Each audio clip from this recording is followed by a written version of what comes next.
Tout de suite, le journal.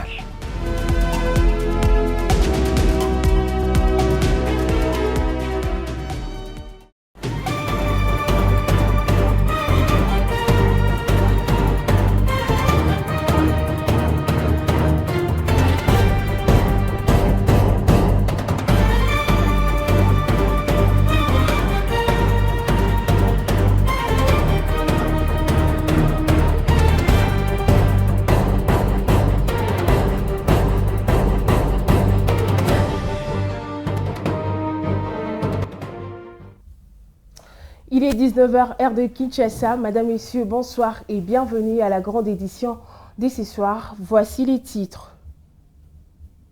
La très distinguée première dame de la République démocratique du Congo, Denise Nyakero Tshisekedi, et le ministre des Droits humains, Samuel Mbemba, ont fermement condamné la violence subie par une patiente à l'hôpital général de Kinkole, appelant à une enquête rapide et des sanctions exemplaires.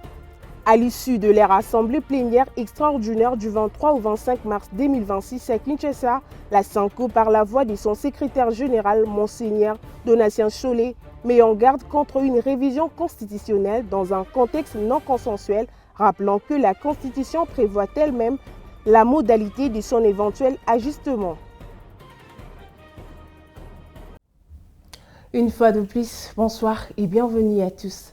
Les réactions s'est multipliée au sein de l'opinion après la publication d'une vidéo montrant un médecin en train de violenter une patiente, la première dame Denise Nyakero Tshisekedi, à travers son compte X, condamné avec la plus grande fermeté cet acte qu'elle juge insoutenable, tout en adressant ses pensées, sa compassion et son plein soutien à la victime. De son côté, le ministre national des droits humains, Samuel Mbemba, a également condamné le traitement inhumain, dégradant, réservé à la victime. Et puis après la diffusion d'une vidéo choquante montrant un médecin du CNPP Kinkole maltraiter une patiente, les autorités sanitaires de Kinshasa réagissant, le ministre provincial de la Santé a ordonné l'ouverture de procédures disciplinaires incluant des auditions et la suspension du mise en cause. On écoute Patricien Gongo dans cet extrait. Premièrement, en tant que ministre provincial de la Santé, je suis en train de présenter vraiment mes excuses au nom de la corporation et au nom de tout le médecin qui œuvre dans cette ville. Vous savez que le chef de l'État lui-même est en train d'œuvrer pour la gratuité de la maternité, pour qu'une personne puisse être prise en charge dignement. Et puis le gouverneur de la ville ne cesse de nous rappeler que la santé humaine devrait être au centre de nos préoccupations. Mais malheureusement, ce qui s'est passé au niveau de CNPP Kinkole a choqué tout le monde. Ça nous a énormément choqué. Nous présentons nos sincères excuses à toutes les personnes qui ont pu voir ces images-là, mais nous les rassurons que nous prendrons toutes les dispositions possibles pour que de tels événements ne puissent plus se reproduire. Et ces médecins-là, à l'instant que je vous parle, il est en train d'être auditionné et puis il sera arrêté. Et au niveau de l'ordre de médecins, nous plaidons parce que là-bas c'est la loi, nous plaidons qu'il puisse être radié à l'ordre de médecins, parce que ça fait la honte, de notre corporation. Et puis c'est ce qui a même fait que je puisse convoquer urgemment le président urbain de l'ordre de médecins et son comité pour qu'on puisse statuer.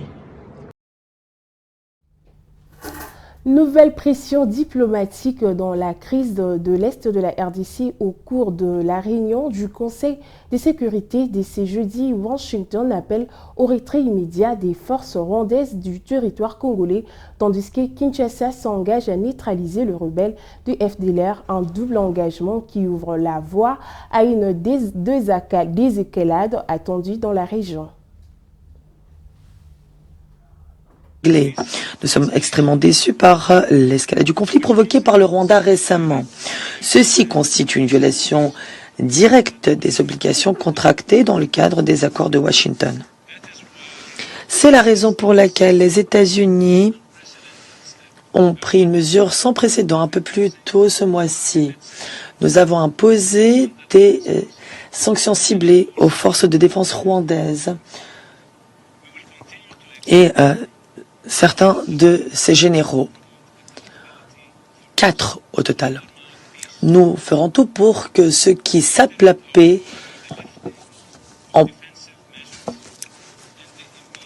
assument les responsabilités de manière concrète. Nous appelons aujourd'hui au retrait immédiat des forces rwandaises du territoire de la République démocratique du Congo. Nous appelons en outre au respect de la souveraineté, de l'intégrité territoriale et de l'indépendance politique de la RDC. Dans le même temps, le gouvernement de la RDC s'est engagé à neutraliser immédiatement les FDLR. À tout le moins dans les zones que le gouvernement contrôle. Ceci est essentiel pour apaiser les préoccupations qui alimentent la méfiance et l'instabilité dans la région. Alors que le débat sur la révision constitutionnelle divise en RDC, la SENCO, par le biais de son secrétaire général, met en garde contre une initiative jugée risquée dans un contexte sécuritaire tendu. Elle appelle à prioriser l'intégrité territoriale de la cohésion nationale. Monseigneur Donatien Cholet est au micro de Gaston Bouy. Les évêques dans leurs échanges ont pris connaissance de cela. Mais ils ont réitéré leur position. La position de la SENCO n'a pas changé. Le principe de la révision de la Constitution est constitutionnel. La Constitution, parce que nous sommes dans le respect de l'ordre constitutionnel. La Constitution elle-même prévoit les modalités de révision de la Constitution. La Constitution elle-même décrit les articles qui ne peuvent pas être révisés. Les évêques se prononcent par rapport à l'opportunité, par rapport aux circonstances. Pour les évêques de la SENCO, dans les contextes sécuritaires actuels, ce serait hasardé d'ouvrir ce chapitre-là de révision de la Constitution dans un contexte qui n'est pas consensuel. Donc c'était la même position déjà rendue publique que les évêques réaffirment. Alors, quelle est la spécificité? En mission officielle au Maroc, le ministre congolais délégué à la Défense nationale, Elisern Tamboué, a visité les installations de la Fondation Hassan II à Kimezet, afin de s'inspirer du modèle marocain et d'y renforcer la coopération avec la République démocratique du Congo dans la prise en charge des anciens combattants. Plus de détails avec Juvenal Lundissar. La coopération entre la République démocratique du Congo et le Maroc dans la gestion des anciens combattants pourrait bientôt franchir une nouvelle étape. En mission officielle au Maroc, le ministre délégué congolais chargé des anciens combattants Elisern Tamboué a visité ce mercredi les complexes socio-éducatifs de la Fondation Hassan II pour les œuvres sociales des anciens militaires et anciens combattants situés à Kemesset, à environ 70 km de Rabat. Accueilli par le général de brigade Driss Raoumini, directeur délégué de cette structure, le ministre congolais a échangé avec les responsables des différents départements de la Fondation, reconnus pour son expertise dans la prise en charge des anciens militaires et de leurs familles. Bon, c'est dans la continuité de la mission qui nous a menés ici. Nous sommes ici au Maroc pour une mission officielle. Et comme vous savez, le partage des informations et de l'expérience permet qu'une société puisse évoluer. Je l'ai toujours dit que je suis adepte de l'intelligence collective, où on estime que c'est à travers le contact avec les autres que l'être humain a pu évoluer. La Fondation Hassan II, c'est une fondation qui est expérimentée dans la gestion des anciens combattants et de militaires retraités. Voilà pourquoi nous sommes en séjour ici, pour nous inspirer de ce qu'ils ont fait pour pouvoir réussir ce domaine qui est compliqué même pour les pays développés.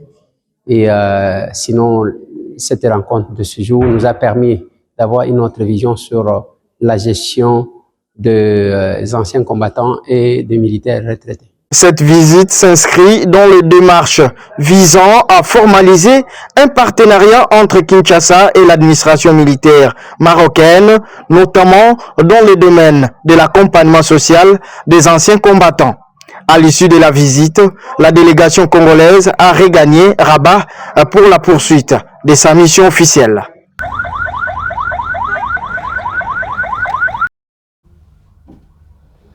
Changeons de chapitre à présent. La 15e conférence ministérielle de l'Organisation mondiale du commerce s'est ouverte au Cameroun ce jeudi 26 mars sous forte attente de pays moins avancés. La RDC a défendu 3 exigences majeures à la veille de cette activité. MV Bekoli, MV Kabalo pour plus de détails. La 14e conférence ministérielle de l'Organisation mondiale du commerce s'est ouverte ce jeudi à Yaoundé, au Cameroun, marquant un rendez-vous historique pour le continent africain. C'est seulement la 2e fois, après Nairobi en 2015, qu'un sommet de cette envergure se tient en Afrique, illustrant la volonté croissante du continent de peser davantage dans la gouvernance commerciale mondiale. À la veille de l'ouverture officielle, les pays moins avancés se sont réunis le 25 mars afin d'harmoniser leurs positions et d'anticiper les débats à venir. Confrontés à des défis persistants, faibles capacité industrielle, dépendance aux exportations brutes, vulnérabilité structurelle, les pays moins avancés ont cherché à définir une feuille de route commune. Lors de cette rencontre préparatoire, la République démocratique du Congo s'est distinguée par une intervention marquante portant une vision ambitieuse, les enjeux commerciaux. La délégation congolaise a articulé 3 priorités majeures pour repositionner les pays moins avancés dans les systèmes multilatéraux. D'abord, une ambition renouvelée, ensuite, la souveraineté sur les ressources, enfin, une cohérence stratégique. Madame, Messieurs, il s'agit de la 14e conférence de l'OMC. Sit-in ce jeudi à Lubumbashi devant le gouvernorat provincial du Haut-Katanga des agents de l'entreprise générale de Malta Forest basée dans la construction et réhabilitation de routes en toile de fond. Le travailleur dénonce l'attribution sélective de marchés publics dans la ville et craignant dorénavant d'aller au chômage. Image extérieure. C'est devant les sièges du gouvernement provincial du Haut-Katanga que les agents de l'entreprise générale Malta Forest ont lancé leur mouvement de revendication. À travers ces sit-ins, ils entendent tirer la sonnette d'alarme face à ce qu'ils qualifient de risques imminents de licenciements massifs au sein de leur société. En cause, le manque de financement des chantiers déjà attribués à leurs employeurs, mais aussi ce qu'ils considèrent comme une attribution sélective des marchés publics dans les domaines des génies civils et des travaux publics. Mais pour le moment, nous sommes menacés par le chômage. C'est pourquoi nous sommes venus auprès de lui. Comme il a toujours dit, dans le calme, nous avançons. Nous avons des chantiers qui ne sont pas achevés. Nous voulons qu'il nous donne d'autres chantiers pour que nous ayons du travail. Après cette première étape, les manifestants se sont dirigés vers l'Assemblée provinciale du Haut-Katanga. Après plus d'1 heure d'attente, ils ont finalement été admis dans l'hémicycle où ils ont été reçus par la vice-présidente de l'organe délibérant, Liliane Komba. Cette dernière a prêté une oreille attentive à la lecture du mémorandum avant de rassurer les manifestants quant à leur prise en charge de leurs préoccupations. Parce que nous avons des chantiers à Lubumbashi, des chantiers Kimbangwe, Katuba, Upemba. Depuis le mois de novembre, l'entreprise connaît des difficultés et les agents ont été mis en congé technique et en mi-temps. L'entreprise a recouru aux mesures de sauvetage au mois de février 2026. L'entreprise a repris les agents qui étaient en congé technique et on les a retournés dans un pointage normal. Mais la difficulté que traverse l'entreprise est que jusqu'à présent, nos factures ne sont pas payées au sein du gouvernement provincial. En attendant des réponses concrètes des autorités provinciales, les agents de l'entreprise générale Malta Forest restent mobilisés et déterminés à faire entendre leur voix dans un contexte où la question de l'emploi et de transparence dans l'attribution des marchés publics demeure au cœur des préoccupations dans le Haut-Katanga.